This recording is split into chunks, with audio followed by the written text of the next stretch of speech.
If you want to know the difference in people's lives, it all comes down to what are the things that are the must for you versus shoulds. So let me tell you this. We said to have an extraordinary life, you got to have an extraordinary psychology, right? Extraordinary psychology means you got to live in an extraordinary state. To be in an extraordinary state, you got to condition your nervous system, your body, your physiology and focus to be at their best. Do you agree with this? Yes or no? Then to do that, though, you can do that. Why doesn't everybody? Not because you can't. We all have the ability. It's because of our standards. I remember a time early in my career, I was about 24, and I went to do a seminar in Boston. And in those days, a big seminar for me was like 125 people. It was a 3-day seminar, and we worked around the clock, and people made such extraordinary changes in their life. And at the end of it, I was feeling so fulfilled. I was thinking, my God, I'm 24, maybe 25 at the time. And I am so happy because I have found my mission in life. I'm doing what I love. It's making a difference in people's lives. This is extraordinary. So we finished about midnight on the Sunday night. And around midnight, I'm still wound up, so I don't feel like going to bed. So I decided, okay, let me take a walk here, and I decided to go through Copley Square. If you've been through Copley Square, it's a pretty neat place. Because in Copley Square, you can look up and you can see buildings that were here before we were known as the United States, and beside them you see skyscrapers that are new. It's a pretty cool place. So I'm walking around midnight on Sunday night. There's nobody in Copley Square midnight on Sunday night. And I'm walking along, and I see this guy in the distance, and he's kind of stumbling back and forth between the gutter and the sidewalk. He's got a long trench coat on, his head's down like this. He's holding a brown bag, and I can start to smell him even before I get there, and I'm thinking, this guy is obviously drunk. And as I started to get closer, I thought, I bet he's going to beg me for some money. And sure enough, whatever you focus on life tends to happen, doesn't it? So sure enough, he gets real close to me, and I thought all of a sudden he wasn't going to do it, and all of a sudden he popped his head up. It was really weird. He went, "Mister!" He had this really bizarre looking sounding voice. He went, "Mister, could you loan me a quarter?" And I thought, do I want to reward this behavior? And then I thought, I don't want him to suffer. Do you have this dilemma sometimes? Like, I'm not here to judge. So years ago I finally decided I always just give. Even if the person's pulling a scam, that's for them to deal with. If I have the ability, then I give. And so I thought, but could I teach him something? So I asked him a question back. I said, is that all you want is a quarter? He goes, yeah, just 1 quarter. 1 quarter changed my whole life. 1 quarter. I said, really? He said, yeah, 1 quarter. So I reached in my pocket, and I pulled out my money clip. And in those days, I was very young, just starting to succeed. And my original mentor was a man named Jim Rohn. I don't know, how many have heard of Jim Rohn? Anybody? Yeah, he's a great guy. And Jim told me, he said, Tony, look, you've come from a poor background. You got a poor psychology. You got to change it. He said, you don't have any money, so pretend you do. He said, start training your brain. Condition it. He said, go save all your money, get $300 bills, and put them on the outside of your money clip, even though you only have $5 in between them. So every time you put it out, you'll see that, you'll feel inspired, you'll feel better. He said, and you'll feel better, you'll do better. So I was like, okay. So I did. So I pulled my money clip, and sure enough, I got $300 bills in. I made sure he saw the bills. So I'm tearing through that, right? Looking in between there, see if I can find some change. But I made sure he saw it. Sure enough, he's looking at the $100 bills, checking it out. I find the quarter, I pull it out, take the money, put it in my pocket. I notice he's watching my hand going into the pocket. I took the quarter, and I looked at him, and I said, sir, life will pay any price you ask of it. And I gave him the quarter. And then something really interesting happened. He took the quarter. He looked at the quarter. He looked at me. He looked at my pocket. He looked back at the quarter, looked at me, looked at my pocket, looked at me again, looked at the quarter, looked at my pocket, looked back at me and said, you're weird. And then he shuffled on off like this, right? And I thought to myself, wow, what's the difference between him and me?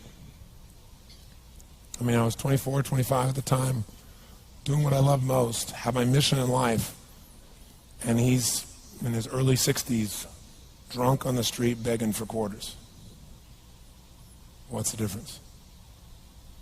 And I thought, well, maybe God's blessed me because I'm such a good person. And I thought, and he's such a bad person, that's such bull. And I thought, wow, maybe the answer to that question is what I just told him. Life will pay whatever price you ask of it. But you know what's interesting? You got to ask intelligently. In the Bible it says, ask and you shall what? Yeah, pretty good formula. You ought to look into it. But you know what? It says, ask and you shall receive, but I'm sure it meant ask intelligently. I'm sure that's what God meant. I'm sure he didn't mean bitch and you will receive. Whine and you will receive. I don't think that was the instruction. Now, if you were going to ask intelligently, there might be 5 elements of that. Number one, you'd have to ask specifically, wouldn't you? You wouldn't ask in a general way. People do it all the time. They go, I want more money. Fine, here's $1, get out of here. Very often you're getting what you're asking for. You're just not aware of how general you're asking. Clarity is power. The more clear you are about exactly what it is you want, the more your brain knows how to get there. Your brain is a servo mechanism. It's like a bomb. Those bombs, those missiles, they have a servo mechanism. So if the target moves, it knows what the target is, it follows it. Your brain, when you condition it, knows exactly what to go for and it'll find a way to get there. Did you ever buy a certain outfit or a certain car and suddenly see that car outfit everywhere? How many of you had that experience? Say, aye. How come that car outfit's everywhere? It always was everywhere, but now you notice it. And the reason is because there's a part of your brain called the reticular activating system, the RAS. That part of your brain determines what you notice and what you don't notice. Your brain spends most of its time trying to make sure you don't notice because you'll go crazy if you notice everything. But when you decide what's most important to you, your brain goes after it. Everyone I know who's successful builds what I call an RPM plan. An RPM is built on the metaphor that the way to get from where you are to where do you want to go to the fastest is you got to build power, like in a car, RPMs. And the R stands for they know the result they're after. They know what they want precisely. If you don't know exactly what you want or you let yourself get beyond that into something general, you're not going to achieve it. Clarity is power. You got to know the specific result you're after. What do you want? If you can't answer that question right now in your personal life, in your body, in your relationships, in your finances, in your spirituality, then you're not going to be as fulfilled as you want to be. Today we're going to have you answer one of those questions at least. The second part of it, you got to know P, why you're doing it.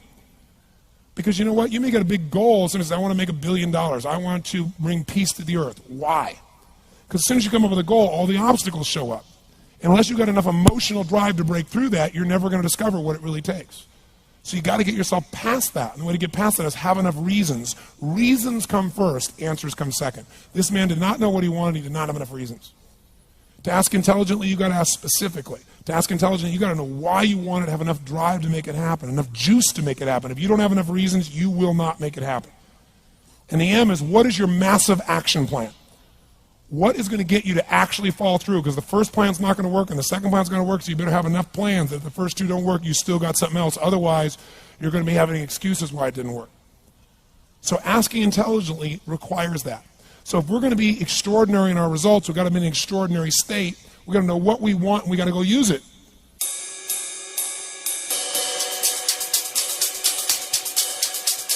Decide to model the actions of those who succeeded before you. It can be the best financial time, the best emotional time, the best spiritual time of your life, but you better take control of your state. And if you think you're going to do it just by today, you're wrong. You're going to need to get yourself some rituals. Right now, every one of you in this room is controlled by your rituals. I don't just mean this one. I mean every morning you get up. I know your body. I can look at your body right now, and I can guess your rituals. Some of you, your rituals to work out 5 times a week, I can see it clearly. 4 to 6 times a week, it's obvious. Because you couldn't look like that if you didn't do that. Some form of workout. I don't care if it's walking, lifting, whatever. Some of you, it's obvious that lifting weights is part of it. You can see by that man's muscles. I know what his rituals are. Because your life comes from your rituals. If you don't develop the ritual, you're kidding yourself. How many agree with me on this? Raise your hand, say I. And there are rituals that put you in state, and there are rituals that take you out of state. You have rituals in your relationship. You have rituals with your body. You have rituals around your finances. And the rituals that worked in the reaping time of fall in the markets and in business and in real estate, those rituals won't work now. If you do the right thing at the wrong time, you get pain. I'll say that again. If you do the right, you go, but Tony, I'm doing the right thing, but I'm not being rewarded. If you do the right thing at the wrong time, you don't get rewarded, you get pain. So you better do the right thing at the right time, and to do that, you better know what season you're in, and to do that, you better learn how to change your state, how to take control of your own conditioning. That's what I live for. Does this make sense to you, yes or no? Come on, guys, yes or no? So now it's time to train yourself to do that. I'll show you how fast it can change. Try this just for a second.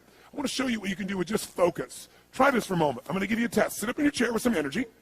Make sure your buddy next to you is in a strong state. If otherwise, adjust their state. Come on, change their physiology, whatever they got to do. See if they're ticklish. That might help. Now do this. I want you to look around this room right now and find everything in this room that you can find that is brown as fast as you can. Look for brown, look for brown, look for brown, look for brown. Look around you, look for brown, look for brown, look for brown. Okay, close your eyes. I'm going to give you a test. With your eyes closed now, shout out loud everything you saw that was red. If you see a lot more brown right now than red, say yes. Open your eyes. Look for red now. I want you to really look for red. Look for red, look for red, look for red. Anything you can find that's red, look for red. All around you, look for red. Raise your hand if you found more red this time and say I. Why did you find more red this time? Because seek and you shall. That's right. Whatever you focus on, you're going to find it. In fact, let me tell you something. You'll even find it when it's not there. How many saw burgundy, called it red, just so you could have more things you counted? Raise your hand, say, aye, come on. See, whatever you're looking for, you're going to find. So if you want to change your life, my friends, you've got to change your physiology and you've got to change your focus. By the way, how fast can you change that stuff? How fast, my friends? How fast? How fast? Come on. In a heartbeat, once you rechange your conditioning. That's all you got to do. And you can do it fast. You can do it with a question or two. Try this right now. Answer this question in your mind and be honest. What in your life today, if you wanted to be, could you feel proud about right now? If you wanted to feel proud, if you didn't feel like, I shouldn't be proud, if you wanted to feel proud, what could you be proud of in your life today? Your children, your health, your body. Is there a problem you faced? Instead of running from it, you finally stepped up and handled it?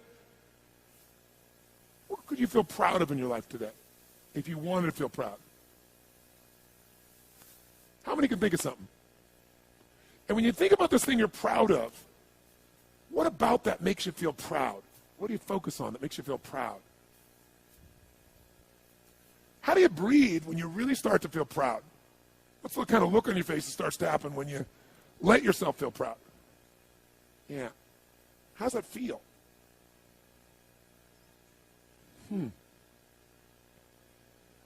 Think of another area of your life. Think of an area of your life that you're grateful for.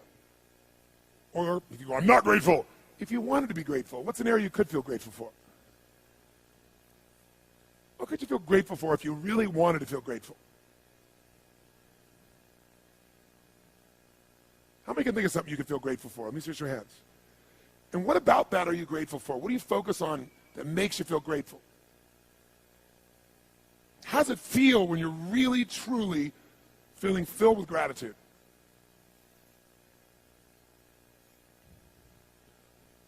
Here's one. If you wanted to be excited about your life right now, and you were willing to be excited, you were willing to buck everybody else's trend, what could you feel excited about in your life if you wanted to feel excited? What could you get excited about if you really focused on it and you really took it in? And you weren't in a negative place. What could you get excited about if you wanted to be excited in your life? What could you get excited about? How many of you can think of something you feel excited about right now? Raise your hand. Let me see your hand. Say I. When you're really excited about it, what about that excites you? Or when you're really excited, how do you feel? How do you speak? What's your life like? By the way, when you're excited, does it tend to touch other people? Yes or no? Absolutely. By the way, do people have a tendency, by the way, who feels different right now than just even a couple moments ago? Raise your hand and say I. Why? Because focus is controlled by questions. If you ask a different question continuously, not once, continuously, you will get a different answer. If you ask a lousy question, you get a lousy answer and a lousy state. Somebody says, why does this always happen to me? It doesn't always happen to you, but the brain's like a computer. Ask it a question, it'll have to come up with an answer. Because you deserve it, you idiot. Someone will say, how come I can never lose weight? You can lose weight, but if you keep saying, how come I can never lose weight, the brain's got to come with an answer. It goes, you're a pig. Lousy questions create what?